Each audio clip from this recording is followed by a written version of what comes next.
Assalamualaikum warahmatullahi wabarakatuh. Waalaikumsalam warahmatullahi wabarakatuh. Kembali hadir di Pondok Tijani Sentiong dengan acara ngopi barang bersama Al Mukarram Mukodam Kiai Haji Ahmad Khalil bin Mursyidi.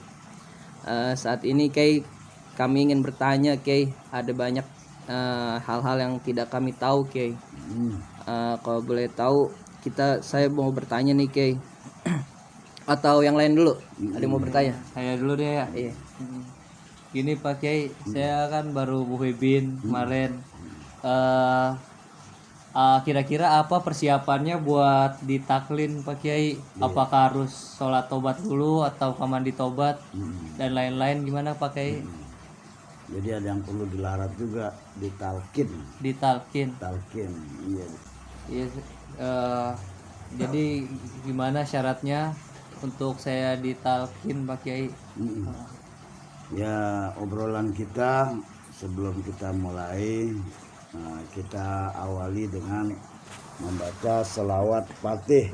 Mudah-mudahan acara ngobar kita ini bermanfaat. Amin. Allahumma sholli ala Sayyidina Muhammadin al-Fatih lima ughliqa wal khatim lima sabaqa nasiril haqqi bil haqqi wal hadi ila siratikal mustaqim wa ala alihi haqqa qadrihi wa miqdarihil azim. Subhana rabbika rabbil izzati amma yasifun wa salamun alal mursalin walhamdulillahi rabbil alamin.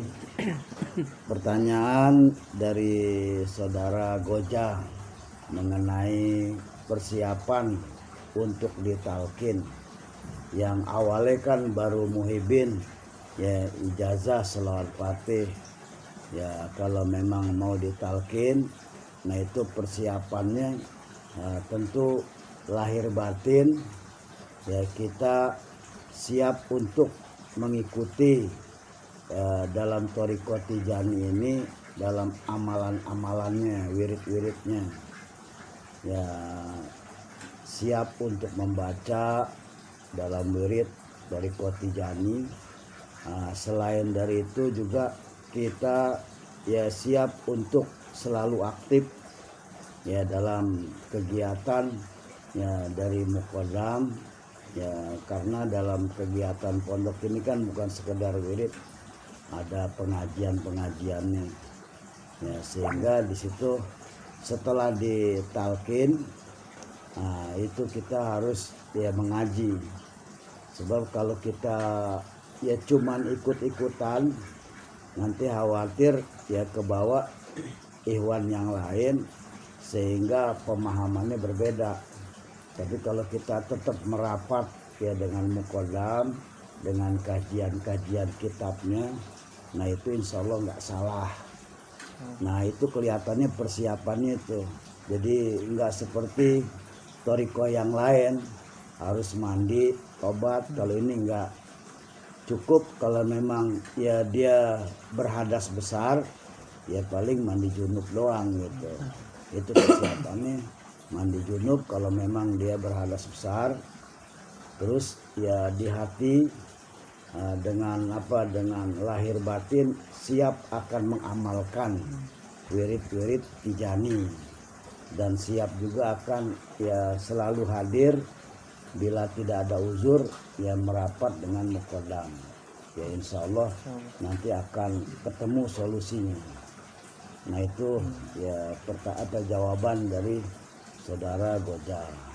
Dalam garis besarnya jadi harus istiqomah Pak Kiai ya? Ya istiqomah dengan Mukodam, kedua istiqomah dengan tuntunan dari Thariqah Tijani. Ya sama ada lagi Pak Kiai yang kedua Pak Kiai yang ingin ditanyakan, apa sih Pak Kiai yang dimaksud wirid lazim, wazifah dan halalah? Iya. Jadi wirid lazim, wazifah, halalah, nah itu memang satu amalan dari Thariqah Tijani. Kalau seperti kita nggak berthariqah Tijani, ya kita apa namanya umum, ya paling amalannya amalan besek ya. Besek. Tunggu orang meninggal baru tahlil. Tapi kalau dengan Tijani ya orang yang meninggal atau masih hidup tetap ya melaksanakan wirid itu. Nah dalam wirid ya lazim, nah itu ya isinya adalah membaca istighfar 100 ya, kalimatnya astagfirullah astagfirullah ya, sangat singkat. Yang kedua ya selawat fatih 100 juga. Yang ketiga la ilaha illallah ya jumlahnya juga 100. Jadi semua di total 300. Itu wirid lazim. Nah, kemudian yang namanya wirid wazifah, nah, walaupun ada kesamaan tapi ada bedanya. Pertama ya nominal beda gitu kan. Kalau wazifah istighfarnya 30, cuman agak panjangan. Astagfirullahalazim allazi la ilaha illa huwal hayyul qayyum sampai situ 30. Selawat fatih 50. La ilaha illallah 100. Terakhir baca ya selawat Jawharatul Kamal 12 kali. Nah itu yang disebut wirid wazifah. Tapi tetap ya jangan sampai ketinggalan, diawali dengan niat nawaitunya. Sebab kata Nabi innamal amalu binniat, segala amal itu tergantung dari niatnya. Kalau kita nggak niat ya dianggap kita wirid biasa.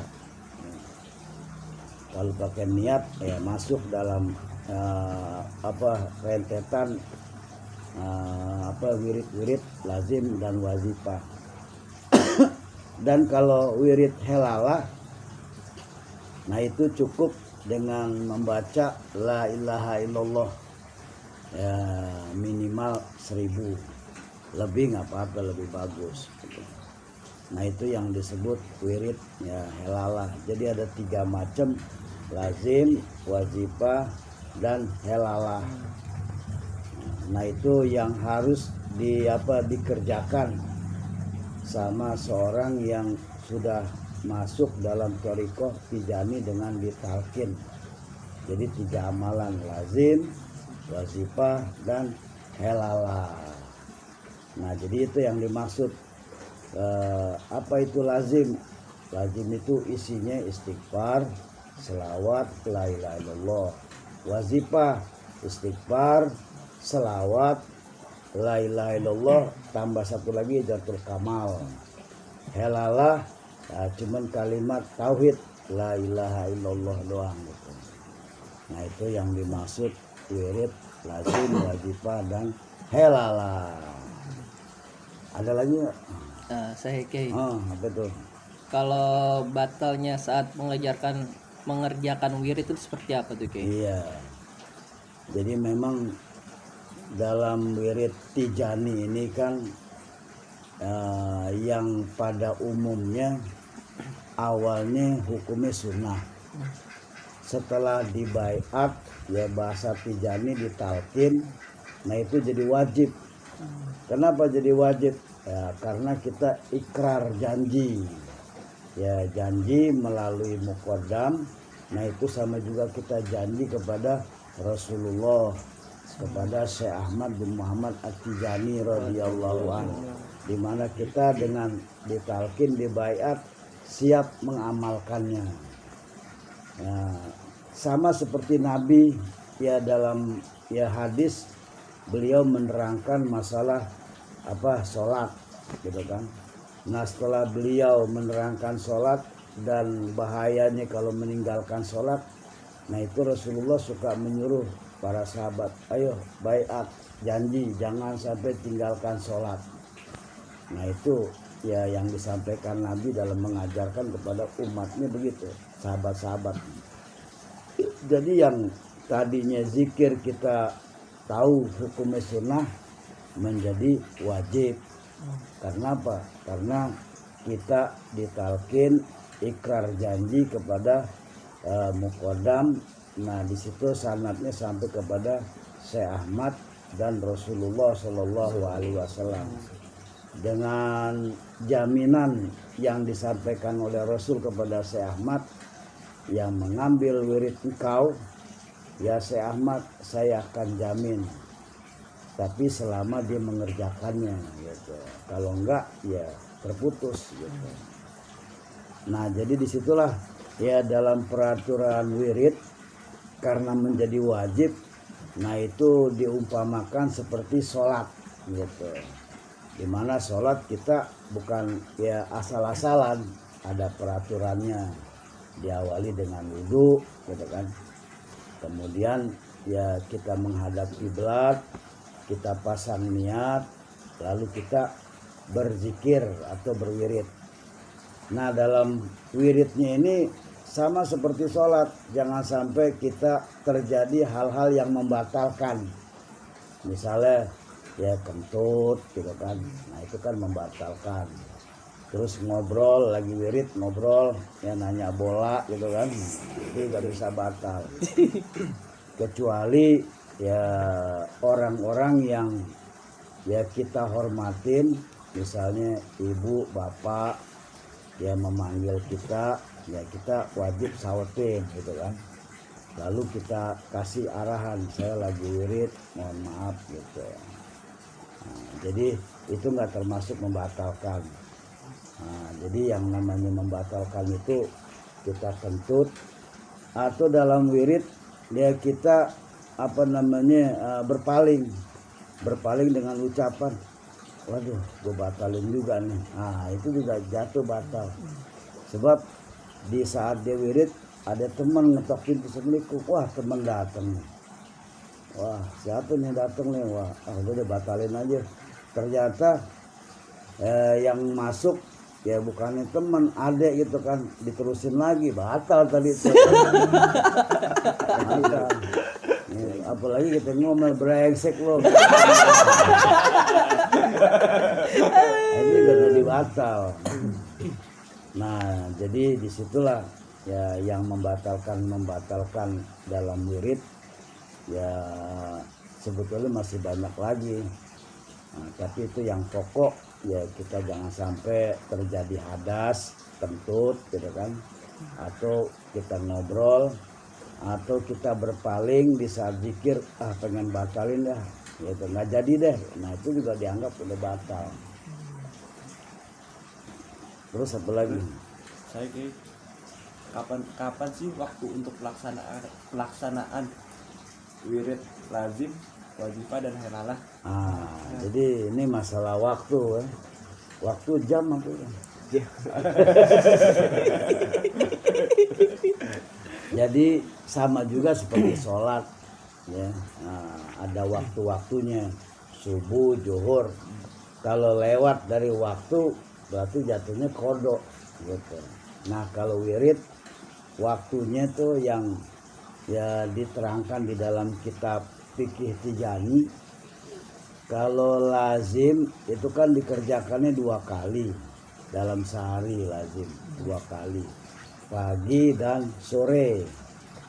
Nah kalau yang pagi ini ya dari mulai subuh ya tuh pagi tuh subuh, terus berjalan sampai johor, lewat johor sampai akhirnya asar, udah habis waktu pagi. Panjang berarti waktu pagi tuh. Saya nggak bisa habis subuh nih, habis johor masih bisa, belum terhitung kodok. Nah kalau yang sore mulai ba'da asar sampai isya, sampai menjelang pas subuh habis waktu sore, panjang berarti. Kalau lazim tuh pagi sorenya waktunya panjang. Nah cuman tetap ya walaupun waktunya panjang ada keabdolannya. Kalau yang abdol itu ya itu yang disebut waktu ikhtiyari. Waktu ikhtiyari dalam arti waktu yang memang dipilih karena abdol gitu kan. Misalnya kalau lazim mulainya ya pada subuh sampai duha, duha tuh itu waktu yang afdol yang terpilih. Nah lewat dari duha ya waktu urgen deh tuh, urgen ya darurat atau doruri, tapi terbilang waktu pagi cuman darurat gitu. Keabdolannya ya waktu yang ikhtiari.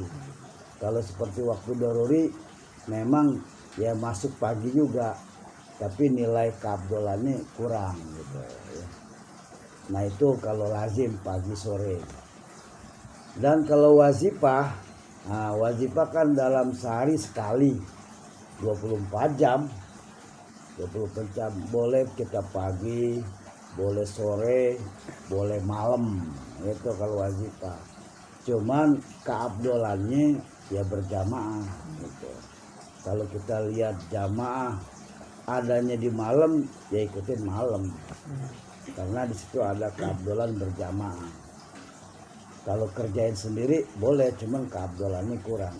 Yang dibilang kan ada baik, ada lebih baik gitu kan. Berarti kan yang lebih baik yang kita kejar daripada yang baik gitu kan. Nah jadi kalau wazifah 24 jam. Boleh pagi, boleh malam, tapi diutamakan kalau memang ada berjamaah kita kejar berjamaah. Yang lebih abdul lagi kalau kumpul sama mukodamnya gitu, sama mukodamnya. Kecuali kalau kita uzur kan, kerja gitu kan, atau uzur sakit, perjalanan jauh. Nah itu wazifah dalam sehari cuman sekali. Kalau mau 2 kali ya boleh juga, cuman kita harus pertimbangkan kesibukan kita sehari-hari. Kemungkinan kalau kita udah ya non aktif dalam urusan dunia, misalnya ya kerja aja udah pensiun gitu kan, bini udah pulang duluan kan gitu kan, sehingga kita fokus buat ibadah. Nah itu boleh pagi sore. Tapi kalau kita masih ya banyak pekerjaan, ya kan kata Nabi yasiru walatu asiru, permudahlah jangan persulit. Kalau memang yang mudah kita ambil satu, udah ambil satu aja gitu, daripada yang 2 ya berantakan gitu kan. Gitu. Bini 1 akur, bini 2 berantakan.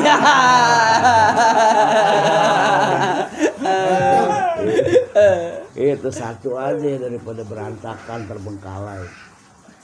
Nah itu yang namanya wazifah waktunya. Kalau helala seminggu sekali. Nah itu jatuhnya hari Jumat sore menjelang maghrib. Sebetulnya waktunya panjang juga sih, pada asar gitu kan, pada asar sampai maghrib. Cuman yang abdolnya menjelang maghrib, jam 5 lah gitu kan, jam 5 sampai maghrib. Kalau memang di saat kita ya waktu yang jam 5 ini sibuk, boleh kita duluinnya habis sholat asar kita helalah gitu kan. Maghrib kan masih lama, nggak apa-apa, yang penting kita udah kerjain ya 1000 dalam zikir helalah. Dan yang lebih abdul lagi kalau memang ada berjamaah kita cari jamaah gitu. Wah ada jamaah di sini nih, ikut. Kecuali kita keadaan ya darurat, susah mencari jamaah, satu ikatan kerja nggak bisa keluar. Ntar di saat kita keluar lagi kerja ditanya kemana sama security nih, security Bang Is mana? Zikir helala, lu mau kerja mau zikir gitu. Jadi kan sulit gitu, ya udah kita kerjain sendiri, ambil badasa. Nah itu waktu-waktunya tuh. Apa lagi? Saya pakai namanya Minum dulu lah. Kopi.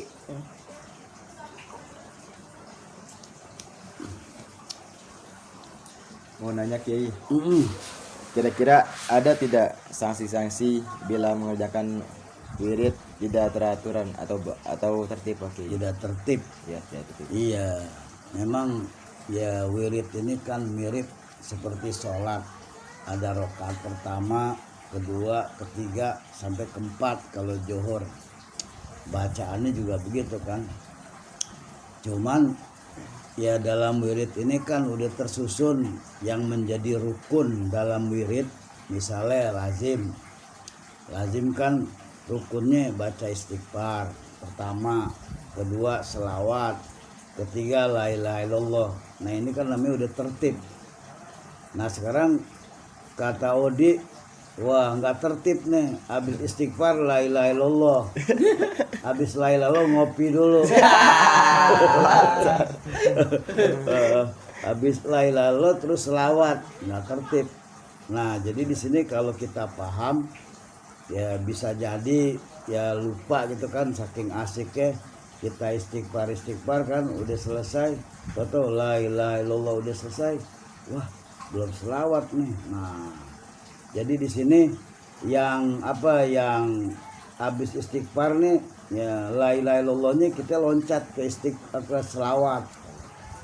Wah saya udah la ilaha illallah nih. Nah sedangkan selawat belum kita baca, nah berarti masuk selawat.